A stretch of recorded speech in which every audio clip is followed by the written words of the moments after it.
Everyone, मैं हूं ऋतु। मेरे चैनल में आप सभी का बहुत बहुत स्वागत है। आज मैं आपके मोटाई के बारे में बात करने वाली हूं। जी हाँ, अपनी लंबाई और मोटाई को लेके बहुत लोगों में बहुत ज़्यादा ही क्रेज़ होता है, ख़ास तौर से उन लोगों में जो बहुत बढ़िया परफॉर्म करना चाहते हैं और संतुष्टि पाना चाहते हैं, और इसीलिए वो सभी चाहते हैं कि उनकी मोटाई और लंबाई जो है वो सही हो।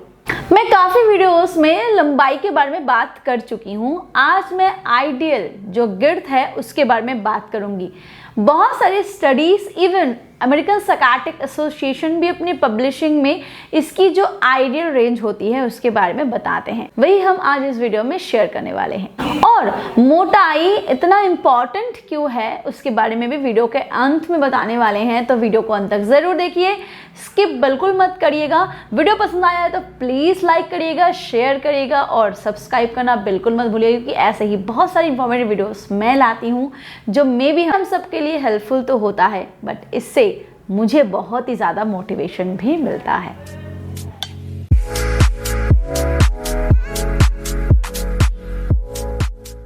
स्टडीज़ के हिसाब से जो फ्लैसिड यानी कि जब बिना इरेक्शन के आपका मोटाई होता है वो 2.9 इंच से लेके 4.9 इंच के बीच में होता है। यानी कि नॉर्मल टाइम पे जब आप रेडी नहीं होते हो, जब आपका इरेक्शन बिल्कुल नहीं आता है, और जब इरेक्शन आता है उसके बाद ये 3.7 इंच से लेके 5.9 इंच तक जा सकता है। यस, आपके दिमाग में ये आ ही सकता है 5.9 inch ma'am, is it possible? Definitely. जब आप किसी चीज़ को लंबाई देखोगे तो वो शायद आपको 5.9 इंच एक्यूरेट लगे, बट जब आपको इसको ऐसे बैन करोगे ना तो आप फिर वहाँ पे जब नापोगे तो आपको वो गोल होती नज़र आएगी, बट साइज़ में वो आपको एग्जैक्टली वही दिखेगा।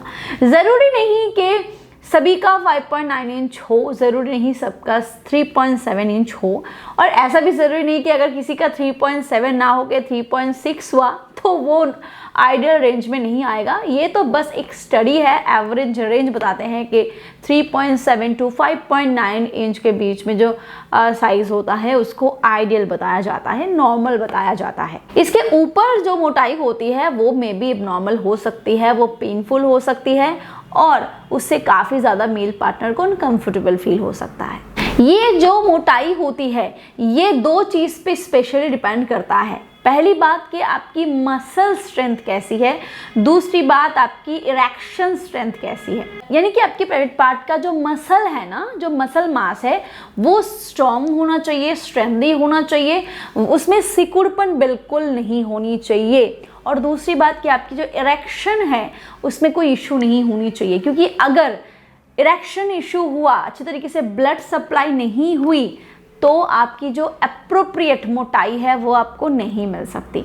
मसल अगर सिकुड़ गया, वेन्स अगर सिकुड़ गए, तो वो जो एक्चुअली आपकी जो साइज़ है ना वो बलून की तरह आप समझो, उसमें जितना अच्छी तरीके से हवा भरेगा वो उतनी बड़ी होगी और वो उतनी ही मोटी होगी और टाइट होगी।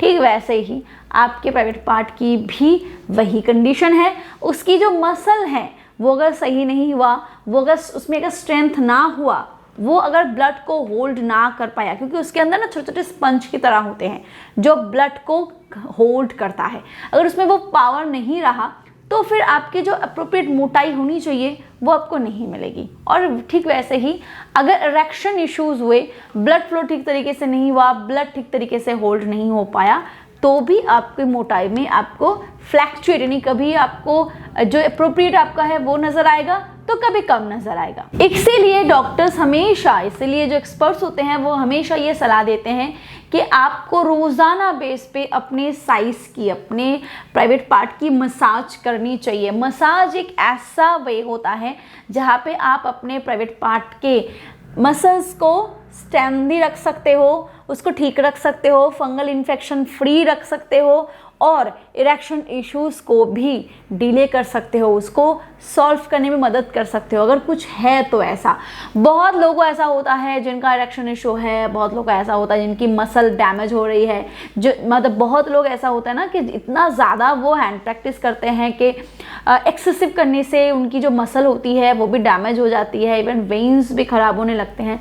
तो उस केस में भी रेगुलर मसाज उनकी की जो मसल्स होते हैं, उनकी जो वेन्स होती है उसको डेवलप करने में, उसको ग्रो करने में काफ़ी ज़्यादा मदद करता है, नई टिश्यूज़ को क्रिएट करने में काफ़ी ज़्यादा मदद करता है। स्पंज जो होते हैं आपके प्राइवेट पार्ट के अंदर उसको रिटेन करने में काफ़ी ज़्यादा मदद करता है। तो इसीलिए रेगुलर बेस से मसाज करिए। आप चाहो तो जैतून का तेल इस्तेमाल कर सकते हो, नारियल का तेल इस्तेमाल कर सकते हो, आप चाहो तो सरसों का तेल भी इस्तेमाल कर सकते हो। बट डेफिनेटली ध्यान रखने वाली बात ये है कि वो प्योर होनी चाहिए, ऑर्गेनिक होनी चाहिए।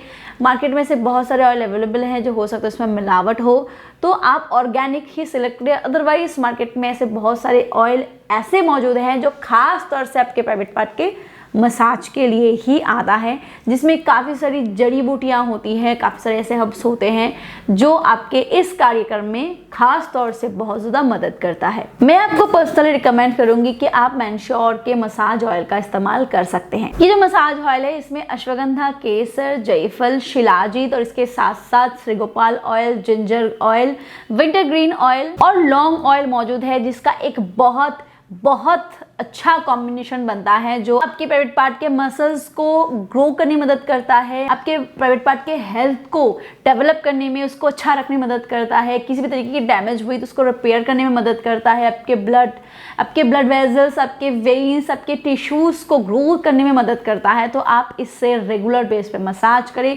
मसाज करने का कोई भी झंझट नहीं है, 2, 3, 4 बूंद अपने हाथों में ले लें और हल्का सा ऐसे रब करने के बाद बिल्कुल हल्के हाथों से आप अपने प्राइवेट पार्ट की मसाज करें। अगर आप रेगुलर इससे मसाज करते हो तो खुद इसके रिजल्ट आप देखोगे। इससे आपकी मोटाई पे इफेक्ट आपको दिखेगा और लंबाई पे भी इफेक्ट दिखता है, क्योंकि ये इरेक्शन के साथ साथ आपके मसल डेवलपमेंट को भी अच्छा करता है। तो अगर आप इसका इस्तेमाल करना चाहते हो तो डिस्क्रिप्शन बॉक्स में आपको इसके सारे लिंक्स मिल जाएंगे, आप चेकआउट कर सकते हो और आपके लिए स्पेशल कूपन कोड भी अवेलेबल है अगर आप वेबसाइट से लेते हो। अब बात करते हैं कि मोटाई इतना इंपॉर्टेंट क्यों होता है। देखिए, फीमेल जो प्राइवेट पार्ट है उसकी जो इंटरनल एरिया है उसके स्टार्टिंग का जो 2 इंच का हिस्सा होता है सिर्फ वही सेंसिटिव होता है। इसीलिए अगर आपकी लंबाई आपको लगता है कि अप्रोप्रिएट नहीं है, अगर आपको लगता है डॉक्टर्स बताते हैं कि 2 इंच हो तब भी काफ़ी है, बट अगर आपको लगता है कि नहीं आपका इससे ज़्यादा होना चाहिए था, बट आपकी मोटाई अगर सही रही, अगर वो अच्छी तरीके से हार्ड रहा, टाइट रहा, तो स्टार्टिंग का जो 2 इंच का हिस्सा होता है ना उसको ही स्टिमुलेट करने से आपका काम बन जाता है। इसीलिए एक्सपर्ट्स ये भी बताते हैं कि लंबाई चाहे जैसा भी हो, अगर मोटाई सही हो तो बहुत बढ़िया तरीके से दोनों ही संतुष्टि को प्राप्त कर सकते हैं। वीडियो पसंद आया हो तो प्लीज वीडियो को लाइक करो, वंस अगेन शेयर करो and do subscribe because it's absolutely free for you, बस I get lots of motivation for this. Thank you, bye bye.